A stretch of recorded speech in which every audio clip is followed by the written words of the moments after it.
What happens when you keep your friends informed of your whereabouts when you go to a strange country home? You survive. You're about to find out on this episode of the P&S Watch series. Well, it's been a while since we did one of these.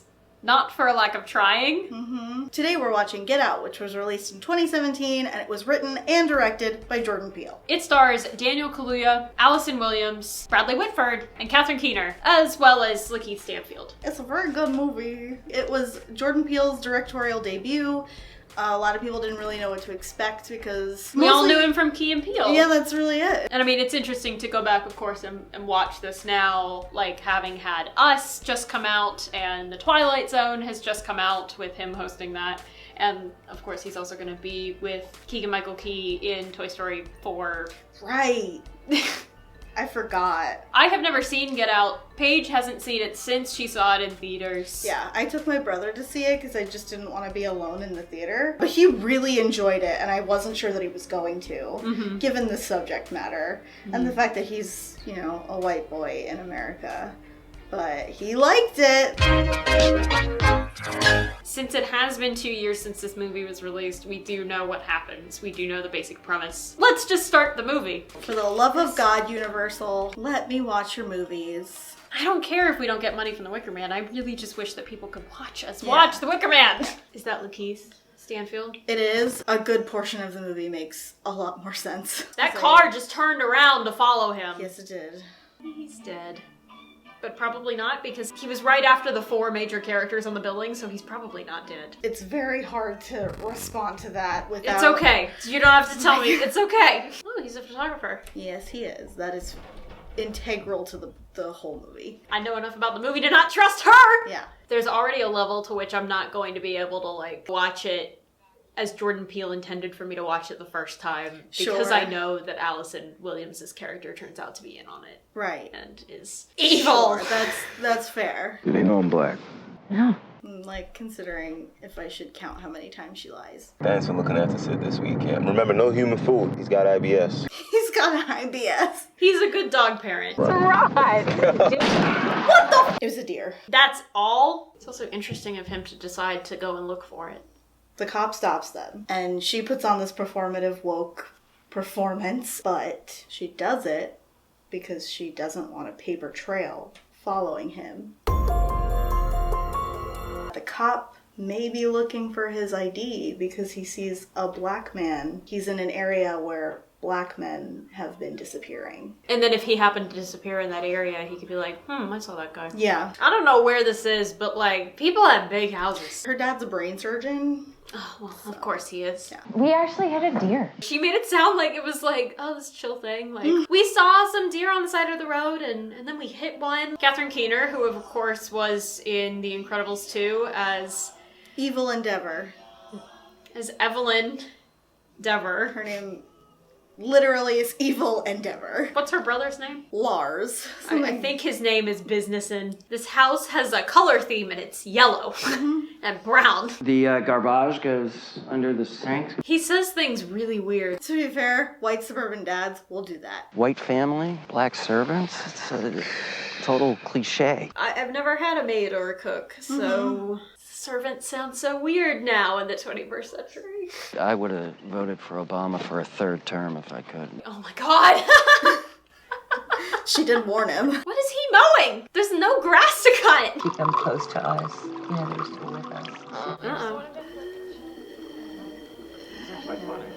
They have candles! I've gotta say, this is a white experience I do not really recognize. We raided their liquor cabinet. We're all shit-faced, like 15 of us. Tell me this isn't true, Rose. You know, if I had ever done something like this, the last thing I would ever do is tell my parents this as a funny story. Me just being like, Southern, I'm like, do you have any idea how much trouble I would be in as an adult if I spoke to my parents this way? since we've gotten here, it's very, very yellow. And like the only things that are not like yellow and do not blend into the house are Chris and his girlfriend. I mean, what's interesting is also that like the predominant color in his apartment was blue. This boy looks like he hasn't brushed his hair a day in his life. Another thing, my parents would not tolerate at dinner. Oh my God, and then my dad was my man stuff. I don't think he's ever heard that or said it. I mean, so this is a good teaching moment, even though we know that like she is evil. In instances like that where your family might do or say something that is either blatantly or subtly bigoted to your marginalized partner, I would strongly recommend not making it about you. Since I'm rewatching this, I'm finding that there are no superfluous details. I'm like, yep, that comes back. Put a pin in it. Put a pin in it. Put a pin in it. Ah! It was just Georgina. Okay. Do you remember what Bradley Whitford said about his dad? What was it about his dad? My dad's claim to fame was beat by Jesse Owens in the qualifying round for the Berlin Olympics in 1936. It's interesting how like you have this contrast between like blue and black and then brown and yellow. Even when he was just outside and that really weird thing just happened, like it's when yellow breaks into the picture that there's danger. Even that flashback is blue, and there's a blue light on him now. There's a blue light coming in from behind, but the light on his face is yellow. Maybe blue is like familiar and maybe yellow is the unfamiliar. Earlier I thought he didn't have the strap on the camera and I was like, this boy is braver than I am. He's wearing a green shirt, a green hat, and green pants. I didn't get to meet you actually up close. I'm Chris. I know who you are. There's something very interesting about the way both of them talk. There is indeed. And not just the dialogue, the accent. Yep. I've hit on things, right? Yep. Okay. You definitely have. What's Walter's deal? Maybe he likes you. He has every right to think that. Yeah, but because I mean, I know what the mystery is, what the answer is, I'm like, Chris, you're like way off. You're gonna be in so much trouble if you don't figure it out, friend. They do show up as if they're coming to a funeral. And they all come in black. I do know Tiger. Is he talking about Tiger Woods? He is. Like he knows Tiger Woods? Yes. Chris was just telling me how he felt much more comfortable with my being here. This is so well acted. And I'm stressed. Is this guy even really blind? Yes. Well, I don't know about the actor, but the character, yes. Are they playing badminton? Looks like it. They all immediately stop talking when he goes upstairs. Oh, great. Well, now his phone's dead. Like I said, there are no unused details. Yeah. So you are so sexy that people are just unplugging your phone? She is so good at what she does, and it is terrible. Look, bruh, all I'm doing is connecting the dots. Rod would survive an actual scary movie. He's like, I know all the tropes. Yeah. Oh my god, it's his granddad. That's why they're running. Okay. It's her grandfather. Yep. And she's the grandmother. I've been holding that in almost the whole movie, waiting for you to figure that out, because I didn't want to ruin it. The chores have become... Oh man, dude. Left the flash on and everything. He's a photographer, he should know better. Yes, he should. Are they auctioning for him? Yes. And can you guess which one of them wins? Oh no. No! The art dealer? Mm-hmm. Because Chris is a photographer. Yeah! God damn it. It's like a murder mystery. Like, you know a murder's gonna happen and now, like, you can figure it out. And, like, I am enjoying it for that aspect. I'm not gonna leave here without you. I'm not gonna abandon you, okay? She doesn't deserve it! Ugh! Her name should have been Evil Endeavor in this movie, too. Was his name Evan, or... We're The really brother? not... Yeah, we're really not Jeremy. No, we're... I'm talking about The Incredibles 2 now. Oh. He came to the party with a white woman like 30 years older than him. Sex slave! Rod. I mean, Rod's not technically wrong. Let me go get my bag. Okay. He shouldn't let her out of sight. I don't like this frame. She's gonna come back and whack him in the head with something. She's not gonna do that?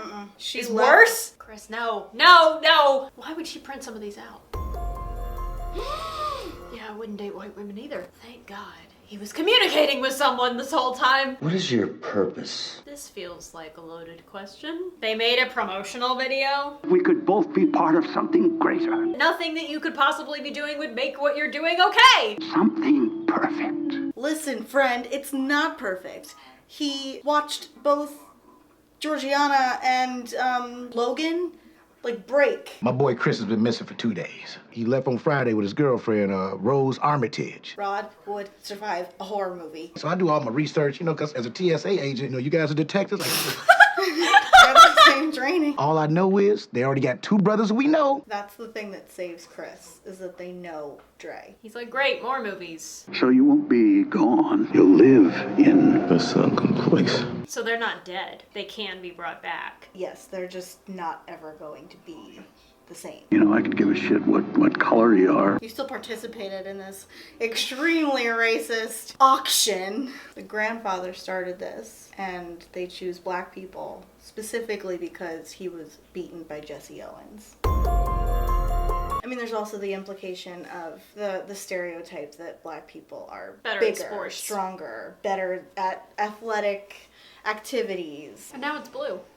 It's interesting. The other reason this procedure really isn't perfect is because not only are they only leaving a certain part of the host brain, but they're only taking a part of another brain. They're not just gonna fuse. Yeah, exactly. Candles?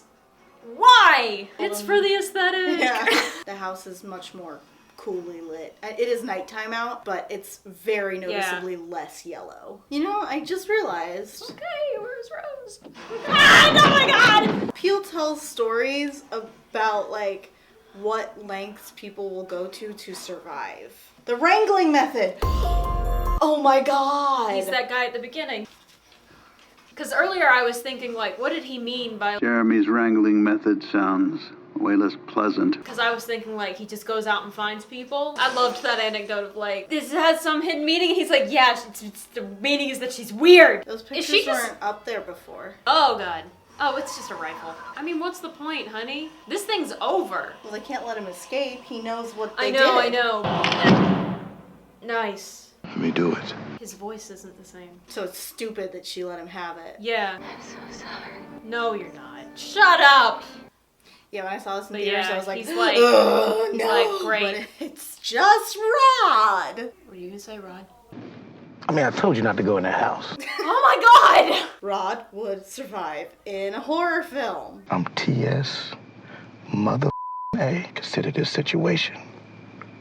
Handle. This is not what the TSA do as a job. No. Both of his movies end with the same kind of shot. The main character looking at a car window, pondering what has happened. What happens now to Dre? Dre is the only one not immediately in the family that we see, but Rose has pictures with many people. And it's not like that family is keeping files. They don't want people finding the host bodies, you know? That was very, very good. Yeah. Jordan Peele is really good at writing stories about things that could never possibly happen in real life, but he convinces you that that kind of science is real in this world. Yeah. Because, brain transplants aren't a thing that we just can do. It is very kind of Twilight Zone-y. Yeah. It has, those kind of very core, Twilight Zone elements of being a very political message and having this very, real world thing to say about racism, especially, because, a lot of the Twilight Zone does deal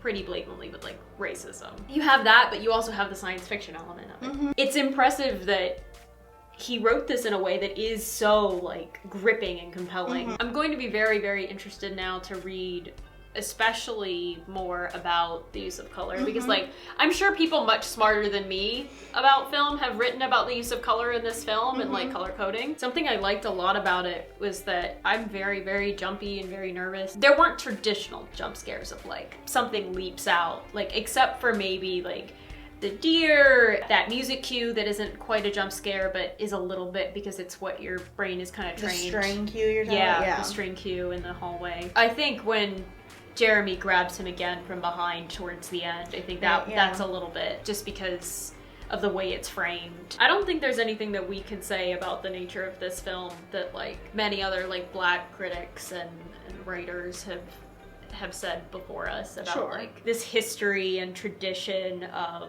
white people literally using black bodies for their benefit. So, what is the moral of Get Out? Without being flippant, because would not be our place to be flippant about this movie. I mean, I remember when this movie came out, everybody kind of thinking Jordan Peele, from Key and Peele. I think the moral of Get Out, at the very least, is that people contain multitudes, I guess. I come back to this idea that, like, colonialism contains multitudes. They're colonizing human bodies. And I mean, I think of it as the very clear, like, parallel that there is to slavery. Auctions, and yes. They talk about not wanting to damage him. Yep. Well, that was fun. Would definitely recommend Get Out. We're so happy that the P&S Watch series is back, and we hope you all will leave a comment below about what you thought of Get Out. I hope that all of you leaving comments have seen it, because otherwise we have just spoiled everything, and honestly it was quite fun to still not know quite a lot about it. And I definitely picked up on a lot of things that either I didn't remember or did not see the first time. Thank you so much for watching this video. If you liked it, click the bell below so that you don't miss any of our future videos. And if you're not already subscribed, please do so down below, especially if you'd like to see more videos on Disney, intersectional feminism, pop culture critiques, P&S Watch videos, and more. One of us will see you real soon. You know what the real moral of the story is? That you always keep your friends or your family or whoever informed of where you're going.